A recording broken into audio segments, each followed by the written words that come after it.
Is there do this, not that for supplementation around thyroid nodules or swelling, right? Or cysts, right? Everybody's talking about Thyroid Protect. Why should they do Thyroid Protect, Dr. J? Well, I love Thyroid Protect. First of all, it's glutathione, right? And glutathione is unfortunately a nutrient that we don't talk a lot about, but it is a massive antioxidant. It clears out free radicals, cancer-causing free radicals from the body, right? And what's really great is that you just apply this directly to the neck, and it, just like it says here, it shrinks goiters and nodules. A very small amount goes a long way, and it really benefits clearing out those dangerous chemicals from the thyroid area, and actually the rest of the body too. Well, here's the thing. It's don't just take my word for it. There's proof. So what I actually tell people to do is don't just take something from my word for it. Do this and put it over. And if you can't tolerate it, because a lot of people, their neck is really sensitive because it's really thin skin, and a lot of us with Hashimoto's or Graves have very sensitive area hair swollen anyway. So if you put it over here and you find that your neck kind of can't tolerate it or is sensitive to it, put it on the. Here's a hot tip. Write it down. Hot tip. Put it on the bottom of your feet and put a sock on it and go to bed, and you get that glutathione circling your whole body all night long. That's the other way to do it. Glutathione has a really amazing role, but here's what I tell our alumni to do and people in our programs to do is, get an ultrasound. Now that we have identified you're at high risk, let's get an ultrasound and start using Thyroid Protect Cream twice a day, right over your thyroid or on the bottom of your feet, and repeat a thyroid ultrasound in 6 to 8 months, and then share with me what happens and thank me later. And how many people have seen people's repeat ultrasound and the results? Kathy, you're about to jump in.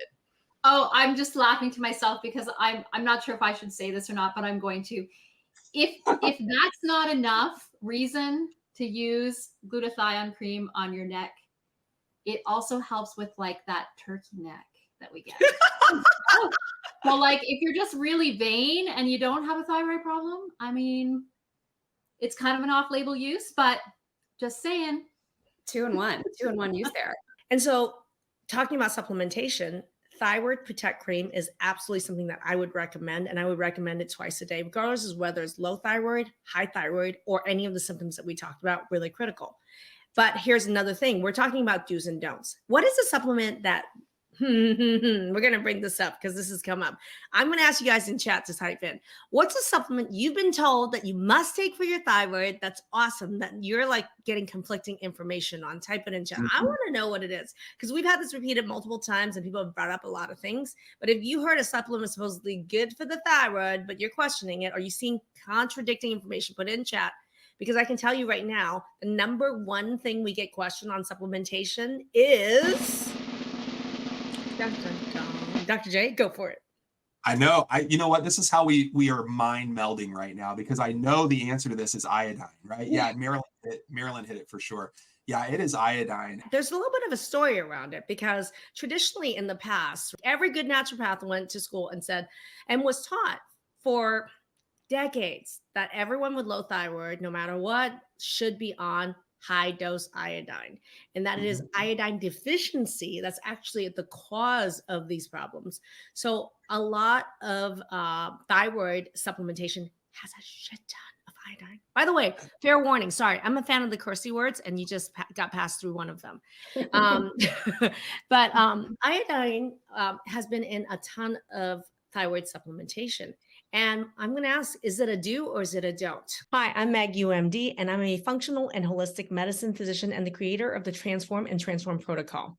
If you're interested in learning what are the root causes of all chronic disease, go ahead and click the link in the description where I have a power pack 30-minute training that goes over what are the 5 pillars of Transform. Go ahead, click the link, and I'll see you in that training. Yeah, I wanted to answer this from a provider perspective, right? And what Dr. Maggie just said is absolutely true. That's what we're taught in naturopathic medical school. I mean, that's exactly what we're taught. And I want to admit that I did that for a very long time until I started looking at and recognizing some patterns.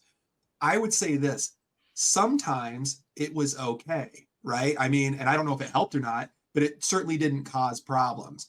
Other times, especially with autoimmunity and how much undiagnosed autoimmunity is out there, right? Which is the number one cause of hypothyroidism, right? when you add iodine into an autoimmune condition, it's like pouring gas on a bonfire. Like it's just going to make it worse. And all that inflammation and the lymph that we were talking about, all that, it's just going to get worse. And it can actually put people into a thyroid storm and cause a dangerous emergency where you need to get to the ER right now. So again, I've been there. I've been on both sides of this, and I'm telling you, I'm converted. I've seen the light, and I'm not recommending iodine. Write this down, okay, everybody? So what is the number one cause of low thyroid? And I remember Emma Info Dump and a bunch of people answered it accurately, is autoimmune attack against your thyroid, right? And so you can say that there used to be a lot more thought around, there's a differentiation. Some people, a minority, had autoimmune low thyroid, and some people had regular low thyroid. And people thought maybe the people with regular low thyroid could take a shit ton of iodine, and the people with autoimmune just can't, and they got worse from it. Well, now we find out that the vast majority of low thyroid is actually autoimmune. So should anybody with low thyroid take iodine? Heck no. That's a big no. We said yes to Thyroid Protect for your thyroid. That's a cream. We said no to iodine. I think we're going to roll back to another yes. I'm going to ask Kathy or Dr. J, what's another yes for thyroid supplement? Hell yes for thyroid supplementation. I mean, the easy one for me is selenium. It's a no-brainer. I mean, I could rattle off a few that I think are important, but I love selenium.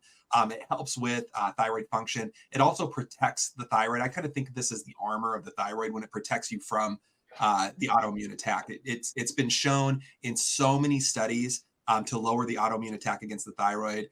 It's standard treatment in some European countries with Hashimoto's and other autoimmune thyroiditis and autoimmune conditions. So, I mean, I love this product. I just love this product. Yeah. And I would add to that vitamin A. Vitamin A is the sort of rounds out the triple threat of supplements to protect the thyroid, right? The vitamin A is so great because it really helps with that conversion of the inactive hormone to the active hormone.